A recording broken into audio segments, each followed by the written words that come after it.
देखिए कुंभ चल रहा है। अब ये कुंभ क्या है? कुंभ जो है ग्रहों की गति के आधार पे होता है, जुपिटर की साइकिल पे। 12 साल में एक बार कुंभ इसलिए होता है कि 12 साल बाद जुपिटर वहीं पे आता है। हमने बृहस्पति की साइकिल क्यों चुनी?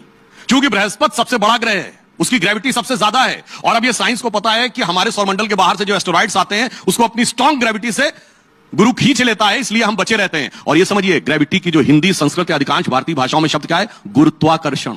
वो गुरु से ही बना हुआ है। अब मैं आपसे पूछना चाहता हूं, ये बात मैं पहले बोल चुका हूं मगर मैं श्लोक के लिए दोबारा बोल देता हूं। देखिए, जो हमारे हफ्तों के नाम हैं, संडे के बाद मंडे, मंडे के बाद ट्यूसडे, ट्यूसडे के बाद वेडनेसडे क्यों आता है? और ये पूरी दुनिया मानती है, अकेले हम नहीं मान रहे। आप ये बताइए, संडे सबसे पहले आना चाहिए, समझ में आता है, सूर्य सबसे बड़ा ग्रह। अगर साइज में हो तो सूर्य के बाद बृहस्पति है, फिर बृहस्पति के बाद शनि है, तो संडे के बाद थर्सडे आना चाहिए। अगर प्रॉक्सिमिटी से हो तो सबसे नजदीक बुध है, बुध के बाद शुक्र है, फिर मंगल है। मगर ये सूर्य के बाद चंद्रमा, फिर मंडे के बाद ट्यूसडे इसलिए आता है कि जो वैदिक ज्योतिष है उसमें एक होरा होता है, यानी दिन के 12 पार्ट्स हैं। अहोरात्रि, अहोरात्रि में से आप आओत्रा हटा दे तो होरा आता है। उसी से ग्रीक लैटिन में हॉरोस्कोप आया है। अंग्रेजी का आवर शब्द होरा से बना है।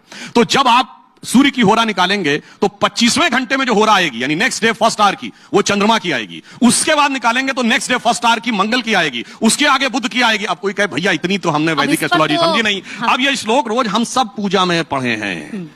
ग्रहों की शांति के लिए जो पंडित जी बोलते क्या कहते हैं? ब्रह्मा मुरारी त्रिपुरांतकारी। अब सीक्वेंस पे ध्यान दीजिएगा। भानु शशि भूमि सुतो बुधश्च गुरुश्च शुक्र शनि राहु केतु सर्वे ग्रहा शांति करो भवन्तु। सबसे पहले क्या है? भानु शशि मंडे, भूमि सुत मंगल, बुधश्च बुध गुरु शुक्र शनि। इसीलिए हम कहना चाहते हैं मेरे भाई, हम जगत गुरु थे नहीं, अभी भी दुनिया हमारा ही सीक्वेंस पालन कर रही है। मगर आज गुलामी की मानसिकता ऐसे दिमाग में भरी हुई है कि अभी भी सोशल मीडिया पे 10 लोग कूद पड़ेंगे, नहीं नहीं हमारे अच्छा नहीं था, कुछ भी अच्छा नहीं था, कैसे कह दिया, हम तो बड़े खराब थे, बड़े अनसाइंस। उसका कारण यह है कि उनके दिमाग में एम फैक्टर घुसा हुआ है। एम फैक्टर क्या है? एम फैक्टर सर, सुनिए, वो मैकाले, अब सुनिए, Macaulay mindset of 19th century, Marxist mindset of 20th century.